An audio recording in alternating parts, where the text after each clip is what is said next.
Welcome back to vocational electronics. ਅੱਜ ਆਪਾਂ ਜਿਹੜਾ ਟੌਪਿਕ ਕਰਨ ਜਾ ਰਹੇ ਹਾਂ ਉਹ ਹੈਗਾ ਔਸੀਲੇਟਰ। ਸਭ ਤੋਂ ਪਹਿਲਾਂ ਮੈਂ ਇਹ ਕਹਿਣਾ ਚਾਹੁੰਦੀ ਹਾਂ ਵੀ ਕਿਸੇ ਵੀ ਬੱਚੇ ਨੂੰ ਇਹ ਨੋਟ ਕਰਨ ਦੀ ਜ਼ਰੂਰਤ ਨਹੀਂ ਹੈ, ਕਿਉਂਕਿ ਇਹਦੇ ਸਾਰੇ ਨੋਟਸ ਡਿਸਕ੍ਰਿਪਸ਼ਨ ਬਾਕਸ ਦੇ ਵਿੱਚ PDF 'ਚ ਅਵੇਲੇਬਲ ਨੇ, ਤੁਸੀਂ ਉੱਥੋਂ ਡਾਊਨਲੋਡ ਕਰ ਸਕਦੇ ਹੋ। ਤੁਸੀਂ ਸਿਰਫ ਸਮਝਣਾ ਹੈਗਾ। ਆਪਾਂ ਗੱਲ ਕਰਦੇ ਹਾਂ ਕਿ ਤੁਸੀਂ ਕੁਐਸਚਨ ਅਟੈਂਪਟ ਕਿੱਦਾਂ ਕਰਨਾ ਹੈ। सब तो पहला तुसी इत्थे लिखोगे इंट्रोडक्शन। स्टैप बाय स्टैप यही सब कुछ मैं तुहानू समझाऊंगी। इंट्रोडक्शन नू असी पंजाबी च जे लिखना होवे तां की लिख लांगे? परिभाषा। नैक्सट तुसी लिखोगे प्रिंसीपल, भी किहड़े सिद्धांत ते ऑसीलेटर साडा काम करदा हैगा। थर्ड आपां करांगे इहदियां किस्मां।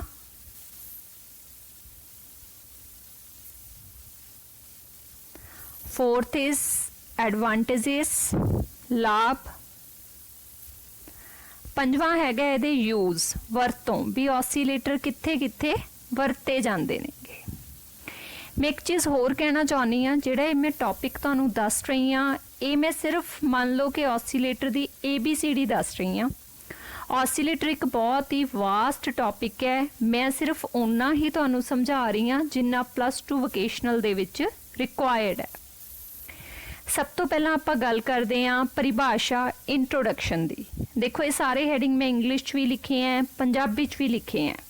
अगर किसी बच्चे नू इंग्लिश च नहीं कंफर्टेबल वो पंजाबी च हैडिंग लिख सकता है, मार्क्स इक्वल ही मिलते हैं। हुण आप सब तो पहला गल करते हैं परिभाषा दी कि ऑसीलेटर हुंदा की है। ऑसीलेटर एक अजिहा डिवाइस है, अजिहा यंत्र है जिहड़ा DC सप्लाई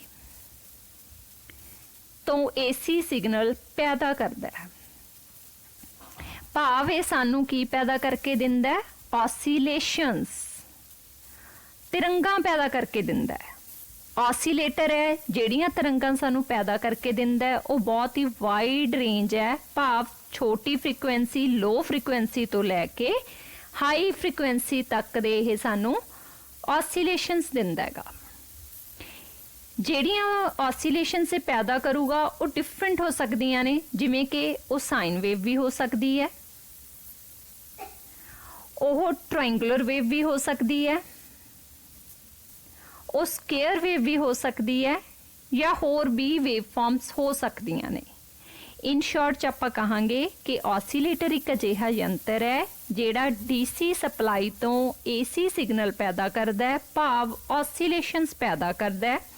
उन्होंने ऑसीलेशंस की जिहड़ी फ्रीकुएंसी है उहदी रेंज काफ़ी ज़्यादा है, हाई तो लो तो हाई तक वो सानू दिंदा है।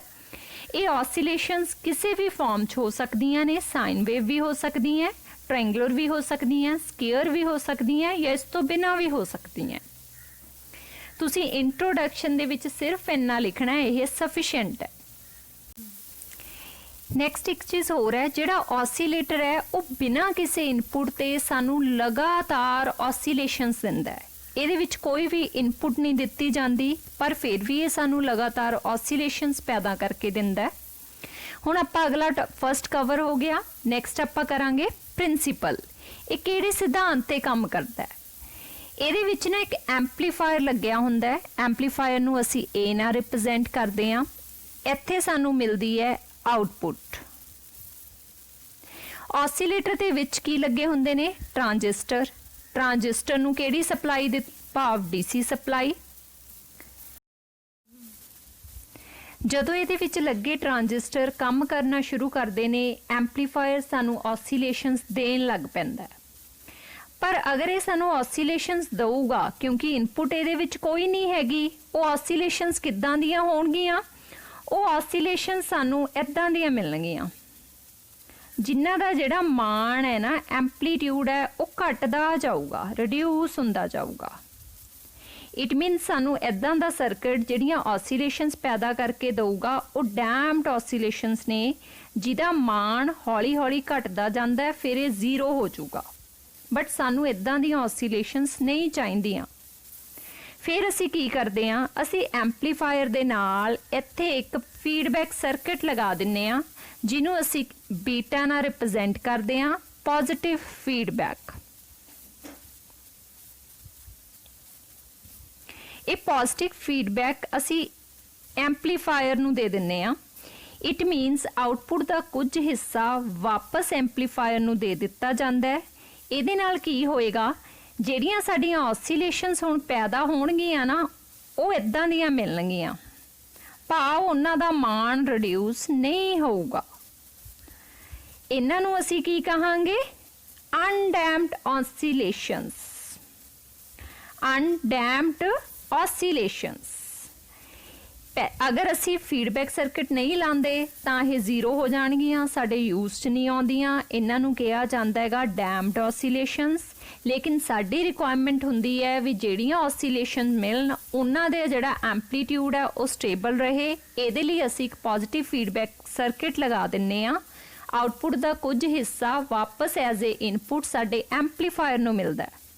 ये क्यों देना जरूरी है, क्योंकि एंपलीफायर दे विच कुछ लॉसिस हुंदे ने, वो लॉसिस करके साडा एंपलीट्यूड घटदा जांदा है। वो लॉसिस नूं पूरा करन दे लई सानू पॉजिटिव सर्किट लगाउणा जरूरी है।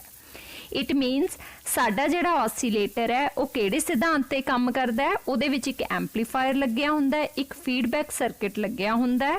ये साडा सर्किट कहलाउंदा हैगा ऑसीलेटर। नैक्सट आपां गल सैकेंड अपना कवर हो गया। नैक्सट आपां हुण करांगे किस्मां। ਜਿਹੜੇ ऑसीलेटर्स ने इन्हां दी क्लासिफिकेशन कई प्रकार नाल कीती जांदी है, जिवें कि ये किदां दी वेव प्रोड्यूस करनगे। फर्स्ट बिहाफ तां इह है। सैकेंड इन्हां दी क्लासिफिकेशन कीती जांदी हैगी अपनी फीडबैक दे हिसाब नाल भी किहड़ी फीडबैक सर्किट नूं दित्ती गई है।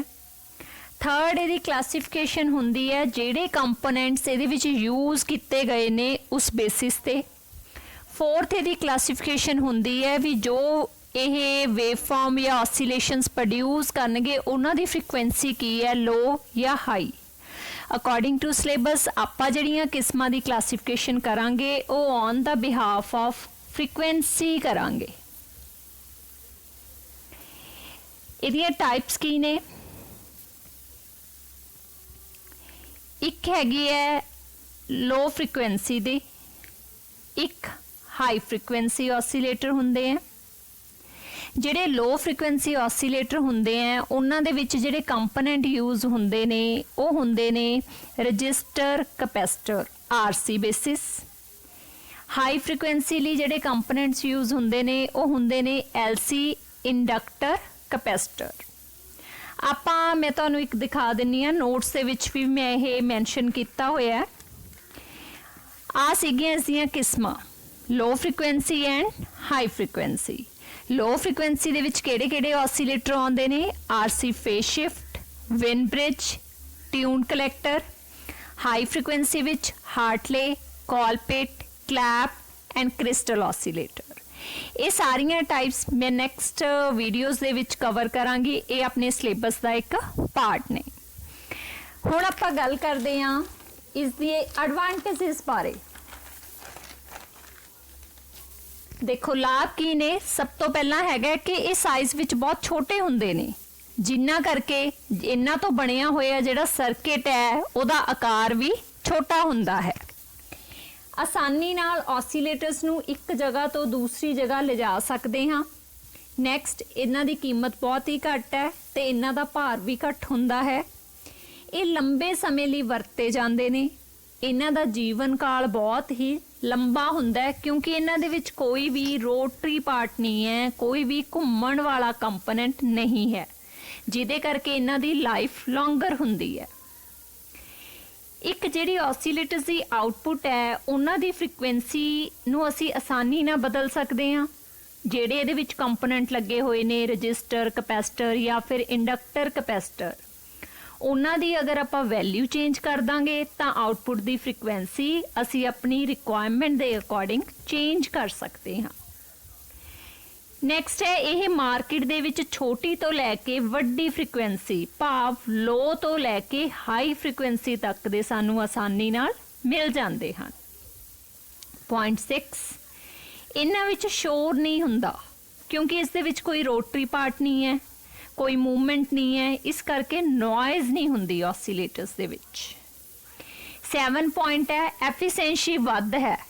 एफिशिएंसी तो भाव है इन्हां दी आउटपुट हाई है, जिन्ना भी आपां फीडबैक दे रहे हैं उहदी आउटपुट सानू मिल जाती है। लॉसिस बहुत ही घट ने, एफिशिएंसी इसे करके सर्किट दी वध है।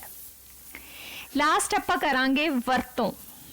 वरतों दे विच की सीगा, जिहड़े ऑसीलेटर्स ने, वरतों तो भाव है भी ऑसीलेटर कित्थे कित्थे वरते जांदे ने। ऑसीलेटर्स बहुत सारे इक्विपमेंट्स दे विच यूज़ किते जांदे ने, जिवें कि माइक्रो कंट्रोलर्स दे विच क्लॉक जिहने पल्स देनी हुंदी है वो पल्स ऑसीलेटर जनरेट करते हैं। रेडियो रिसीवर दे विच ट्यूनर, जिस बटन दे नाल असीं ट्यूनिंग करते हैं, अपना चैनल सिलेक्ट करते हैं, वो भी उहदे विच भी ऑसीलेटर लग्या हुंदा है। मोबाइल्स दे विच यूज़ किते जांदे ने। हॉस्पिटल्स दे विच बहुत सारे इलैक्ट्रॉनिक इक्विपमेंट वरते जांदे ने, जिस च हार्ट पल्स या कई चीज़ां शायद डिटेल विच आपां नूं नहीं भी पता होंदियां, लेकिन जिन्ने भी इलैक्ट्रॉनिक्स दे इक्विपमेंट ने, जिथे भी पल्स या क्लॉक की लोड़ है, उन्हां दे विच भी ऑसीलेटर हुंदा है। 5th is pulse generator. साडियां लैब्स दे विच ਜਿਹੜੇ ਟੈਸਟਿੰਗ ਇਕੁਇਪਮੈਂਟਸ ਹੁੰਦੇ ਨੇ ਉਹਨਾਂ ਵਿੱਚ ਪਲਸ ਜਨਰੇਟਰ ਵੀ ਹੈ ਇੱਕ, ਉਹਦੇ ਵਿੱਚ ਵੀ ਇਹ ਲੱਗਦੇ ਨੇ। ਸਿਗਨਲ ਜਨਰੇਟਰ ਵੱਖ-ਵੱਖ ਤਰ੍ਹਾਂ ਦੀ ਫ੍ਰੀਕੁਐਂਸੀ ਜਨਰੇਟ ਕਰਨ ਲਈ ਵਰਤਿਆ ਜਾਂਦਾ ਹੈ। ਟੈਸਟਿੰਗ ਇਕੁਇਪਮੈਂਟਸ ਜਿੰਨੇ ਵੀ ਆਉਂਦੇ ਨੇ ਕੰਪਿਊਟਰਸ ਦੇ ਵਿੱਚ। ਨੈਕਸਟ ਹੈ ਬਹੁਤ ਤਰ੍ਹਾਂ ਦੀਆਂ ਫ੍ਰੀਕੁਐਂਸੀਜ਼ ਪੈਦਾ ਕਰਦੇ ਨੇ CROs ਵਿੱਚ, ਕਾਊਂਟਰਸ ਵਿੱਚ ਐਂਡ ਡਿਜੀਟਲ ਮਲਟੀਮੀਟਰ। ਇਹ ਸੀ ਇਹਦੀਆਂ ਐਪਲੀਕੇਸ਼ਨ, ਲੇਕਿਨ ਇਸ ਤੋਂ ਬਿਨਾਂ ਹੋਰ ਵੀ ਬਹੁਤ ਸਾਰੀਆਂ ਨੇ। ਹੁਣ ਆਪਾਂ ਇੱਕ ਵਾਰ ਸਾਰਾ ਕੰਪਾਈਲ ਕਰਦੇ ਹਾਂ। ਸਭ ਤੋਂ ਪਹਿਲਾਂ ਅਸੀਂ ਕੀਤੀ ਹੈ ਇੰਟਰੋਡਕਸ਼ਨ, ਫਿਰ ਅਸੀਂ ਕੀਤਾ ਸੀ ਇਸ ਦਾ ਪ੍ਰਿੰਸੀਪਲ ਸਿਧਾਂਤ, ਫਿਰ ਅਸੀਂ ਇਸ ਦੀਆਂ ਕੀਤੀਆਂ ਨੇ ਕਿਸਮਾਂ ਫ੍ਰੀਕੁਐਂਸੀ ਬੇਸਿਸ ਤੇ, ਫਿਰ ਅਸੀਂ ਇਹਦੇ ਕੀਤੇ ਨੇ ਲਾਭ ਯਾਨੀ ਕਿ ਐਡਵਾਂਟੇਜਿਸ, ਲਾਸਟ ਆਪਾਂ ਕੀਤੀ ਹੈ ਇਹਦੀ ਵਰਤੋਂ। ਆਪਣੇ ਸਿਲੇਬਸ ਦੇ ਵਿੱਚ ਅੱਗੇ ਇਸ ਦੀਆਂ ਕਿਸਮਾਂ ਨੂੰ ਦੀ ਵਿਆਖਿਆ ਕਰਨੀ ਵੀ ਹੈ, ਸੋ ਮੈਂ ਨੈਕਸਟ ਵੀਡੀਓਜ਼ ਦੇ ਵਿੱਚ ਇਹਦੀਆਂ ਕਿਸਮਾਂ ਬਾਰੇ ਤੁਹਾਨੂੰ ਜਾਣਕਾਰੀ ਦਊਂਗੀ। ਉਮੀਦ ਹੈ ਕਿ ਸਾਰੇ ਬੱਚਿਆਂ ਨੂੰ ਸਮਝ ਆ ਗਿਆ ਹੋਏਗਾ।